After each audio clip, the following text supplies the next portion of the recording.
도시에는 손가락이라는 조직이 존재합니다. 일종의 범죄 조직인데 도시의 암흑계를 좌지우지하는 조직들입니다. 오늘은 그중 엄지에 대해 이야기해보겠습니다. 엄지는 현실의 범죄 조직 모임에 가깝습니다.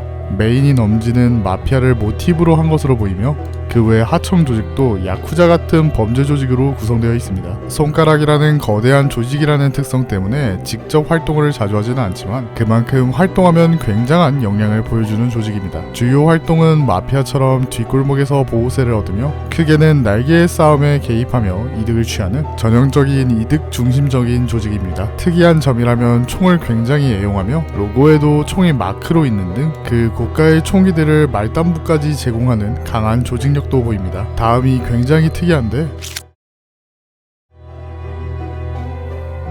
엄지는 규율을 굉장히 중요하게 생각합니다. 계급에 따른 상명하복을 철저하게 유지하려고 하며 중지와 다르게 의리는 없지만 복종은 있는 기이한 형태입니다. 엄지의 규칙은 다음과 같습니다. 하급자는 상급자의 이름을 함부로 입에 담아서도 안되고 상급자를 함부로 쳐다봐서도 안된다. 하급자가 상급자에게 허락을 받지 않고 말을 꺼내거나 상급자의 이름을 함부로 부른다면 아래턱을 가져간다. 상급자를 거슬리게 하거나 상급자에게 거짓말을 하면 혀를 가져간다. 하급자는 상급자의 지시를 무조건 이행해야 하며 만약 해내지 못했다면 손목을 가져간다. 상급자가 하급자를 제대로 관리하지 못한다면 상급자의 팔을 가져간다. 대부의 뜻에 의문을 품은 자는 직결 처형되며 그 아랫사람들 역시 전부 숙청된다. 앞에서 언급한 듯이 상급자에게 예의를 지키지 않는다면 신체가 박살나며 가장 높은 대부의 뜻을 묻는 것은 그냥 처형되는 등 권위의식이 굉장히 강합니다.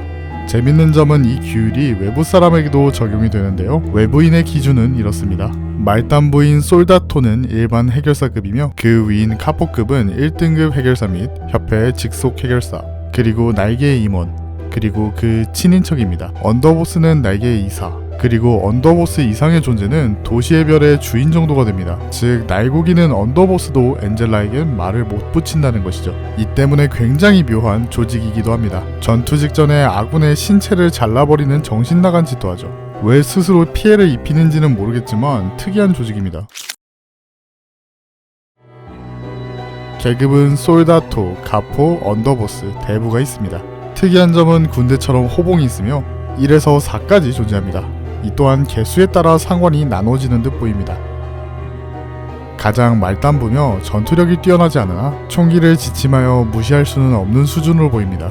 앞에서 말한 듯이 솔다토는 협회 소속이 아닌 해결사 혹은 저등급 해결사와 동급 취급을 받습니다. 엄지의 하급 간부이자 엄지의 주요 전력이라고 할 수 있는 카포입니다.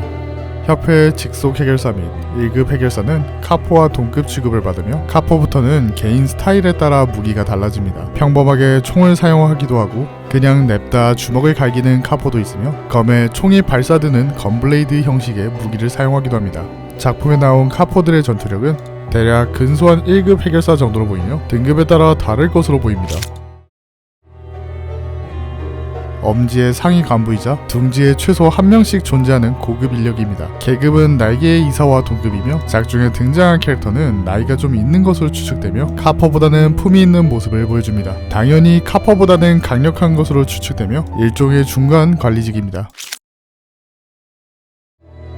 도시 전 지역을 담당하며 개인이 도시의 별 취급을 받는 존재입니다. 손가락에 전쟁을 선포하기도 하며 큰 조직을 운영하기에 매우 현명한 판단을 내리는 괴물 같은 존재지만 라오르 언급을 보면 일반 인간임을 알 수 있습니다. 일개 인간이 이 수준의 조직을 안전하게 이끄는 것을 보아 보통 인물은 아닌 듯 보입니다. 여기까지가 엄지에 대한 이야기였습니다. 오늘은 도시에는 손가락이라는 조직이 존재합니다. 도시의 암흑계를 좌지우지하는 조직들이죠. 오늘은 그중 검지에 대해 이야기해보겠습니다.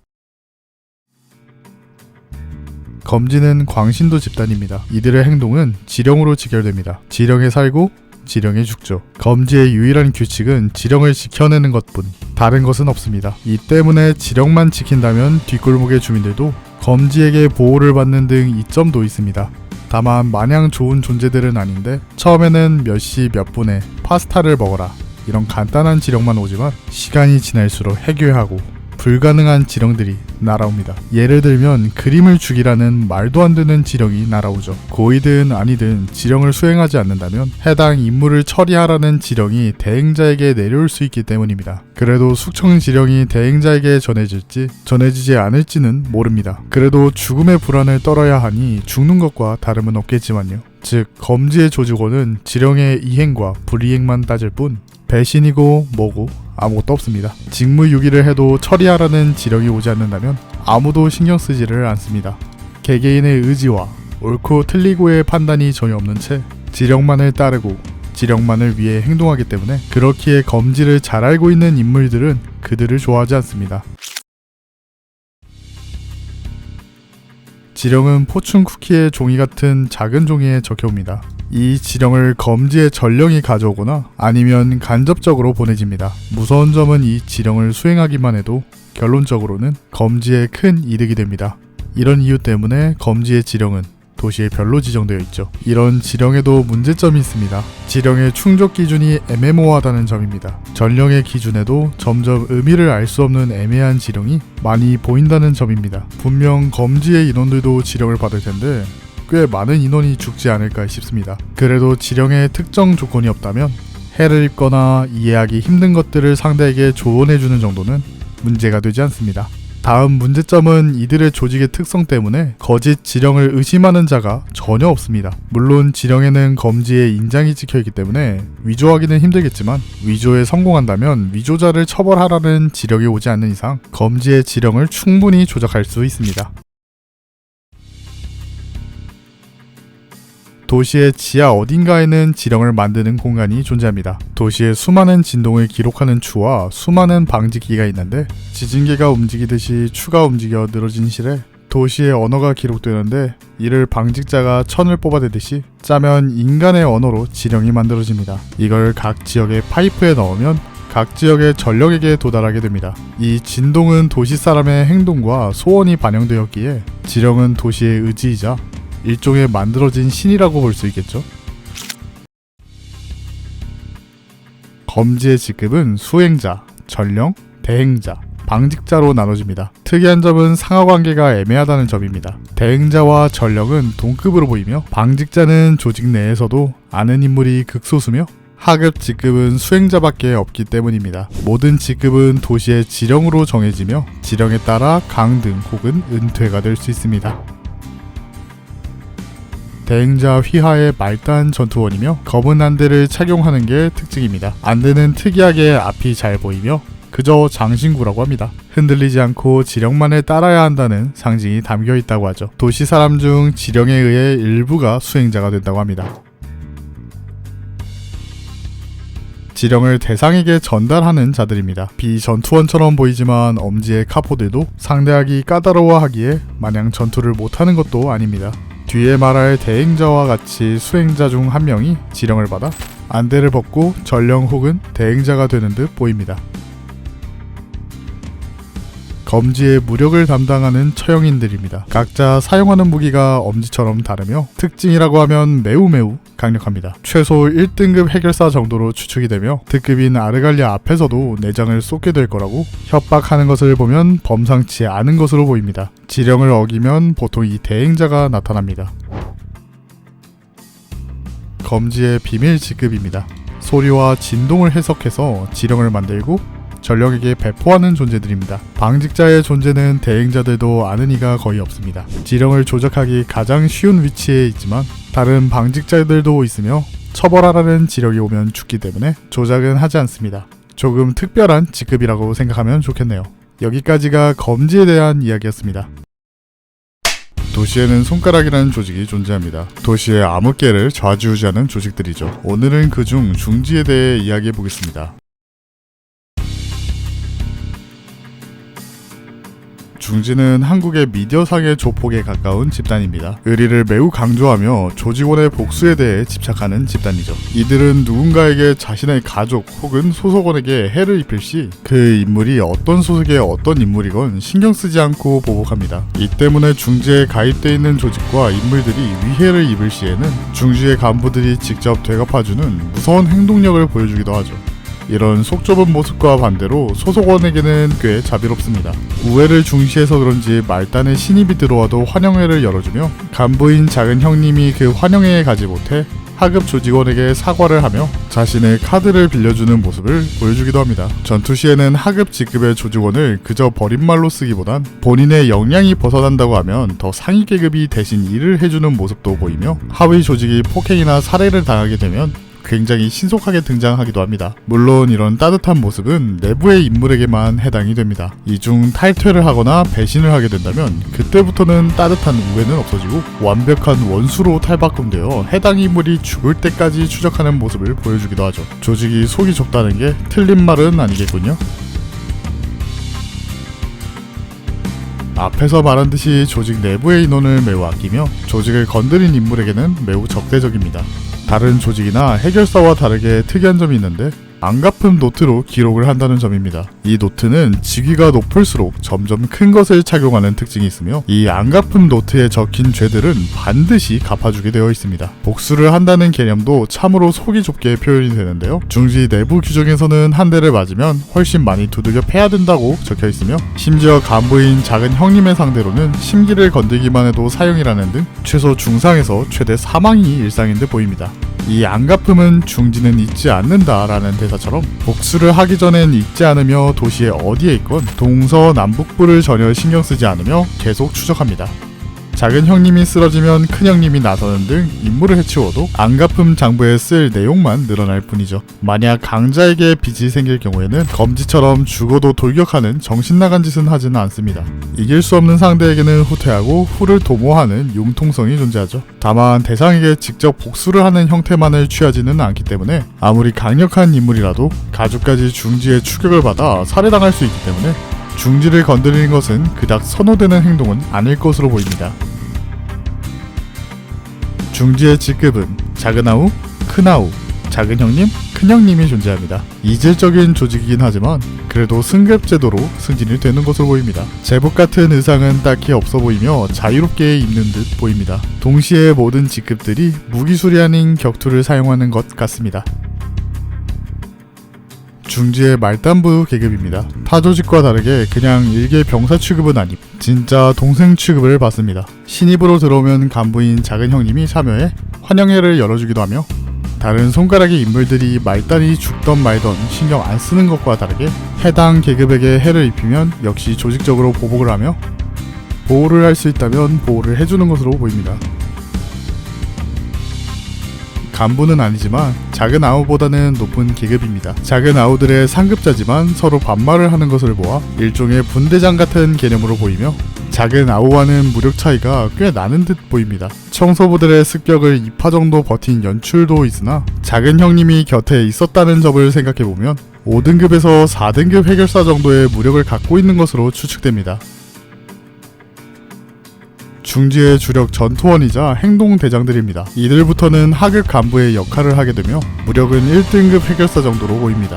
아우들을 직접적으로 관리, 보호해주는 역할을 하고 있으며 안가품을 할 때 주력으로 움직이는 것으로 보입니다. 일종의 소대장 역할을 하며 보스보다는 리더의 역할을 하는 것으로 보입니다.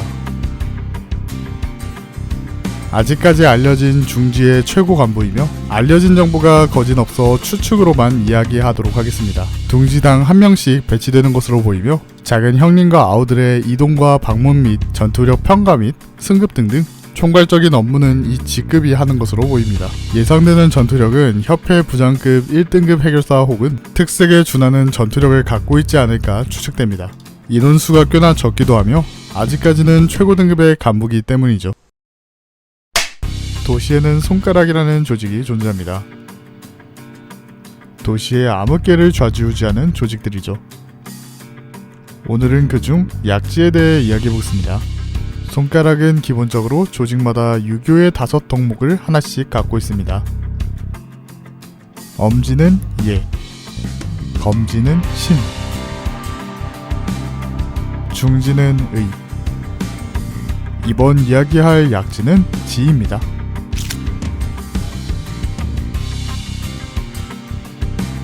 앞에서 말한 듯이 약지는 지식의 광적이에 집착합니다. 이는 굉장히 손가락 중에서도 특이한 점인데 손가락 중에는 기술에 크게 관심 있는 조직은 없습니다. 검지일 경우 지력이 요구하는 게 아니면 관심도 없을 것이고, 중지와 엄지일 경우 돈이나 조직에 이익이 있을 경우에 강탈 정도를 고려하는 게 보통일 겁니다. 하지만 약지는 이익을 떠나 순수하게 과학기술에 관심이 있어 자체적으로도 기술을 연구하는 모습을 보여줍니다. 예술품 자체에도 특수한 기술을 넣기도 하며 다른 손가락과 다르게 자체적으로 개발한 기술도 존재합니다. 예시로는 약지의 복도 기술이 있는데, 이 기술은 어느 곳에서든 출구를 만든다면 약지의 복도에는 반드시 입구가 생기는 기술이죠. 다만 이분은 따로 기억을 하지 않는다면 연결될 위치를 알 수 없기 때문에 약지만의 보호수단으로 사용합니다. 이 때문에 약지의 조건을 무시하고 강제로 복도에 접근해도 어느 분이 원하는 것에 도달하는지는 모르기 때문에 약지의 복도는 마치 미군 같은 곳이죠. 게다가 몇 개의 문은 회랑이라는 곳에 연결되어 있는데, 이곳은 약지 조직원이 자기 마음대로 방의 형태를 조작할 수도 있기 때문에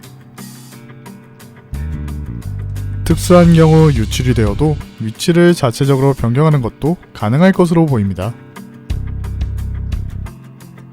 이렇게 자체 개발하는 것만이 아니라 특이점의 기술까지 탐내하는 모습을 보이기도 하는데,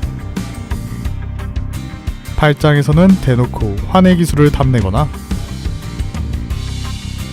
N사의 연구원을 납치해 약지만의 거울 기술을 만들려고 하는 등 어찌 보면 다른 손가락보다 더 대담하게 날개에 척을 지는 모습을 보여줍니다.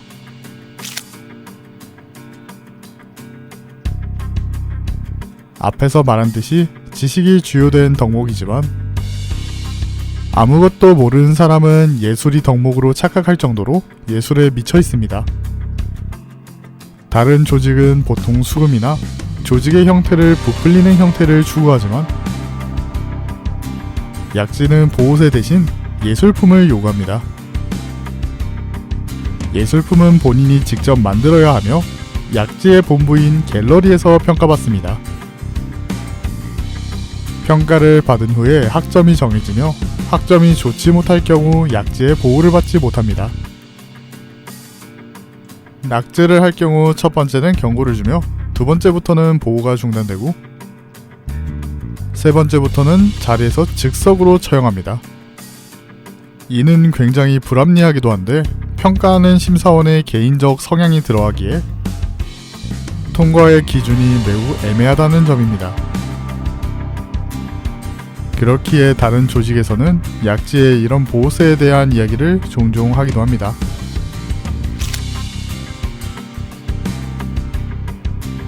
약지에서 제작된 제품들은 세계관 내 가치가 꽤 높은 듯 보입니다. 특히 마에스트로가 제작한 제품들은 가치가 매우 높은지 도시 내에서 허가받은 VIP만이 경매장 입장이 가능하며 약지에서는 시선에 의해 작품이 다르면 가치를 상실한다고 이야기하기 때문에 모든 입찰자들이 흰 천을 머리에 쓰고 고개를 숙이고 있어야 합니다. 예술품의 가치는 기본 수억에서 수십억 원을 하는 듯 보입니다. 이런 세금으로 엄청 뜯기겠는데요?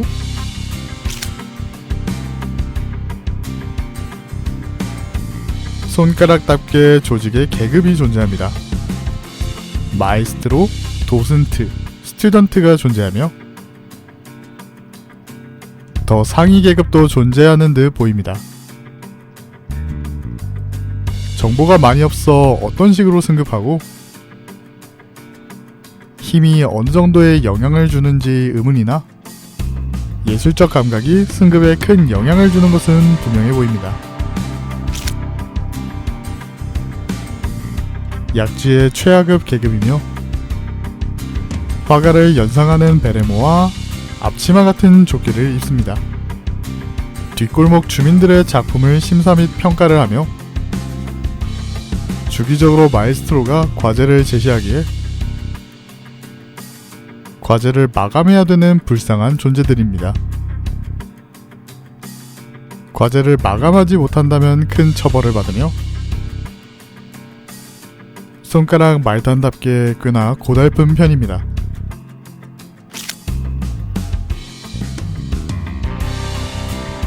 약지의 중간 계급으로 방문객에게 작품을 쉽게 이해할 수 있도록 소개와 해설을 해주며 VIP 경매에서 마이스트로를 보좌하는 역할을 하며 스튜던트에게 일반적인 찬사와 격려를 받기도 합니다. 예술 실력이 사람마다 격차가 심한지 스튜던트가 뒤에서 몰래 욕하는 단계이기도 합니다. 약지의 고위 간부로 한 개의 갤러리를 총괄하며 VIP 경매를 진행시키는 역할을 맡고 있습니다. 자타공인 뛰어난 아티스트며 개인의 의사에 따라 특이점 관련 실험이나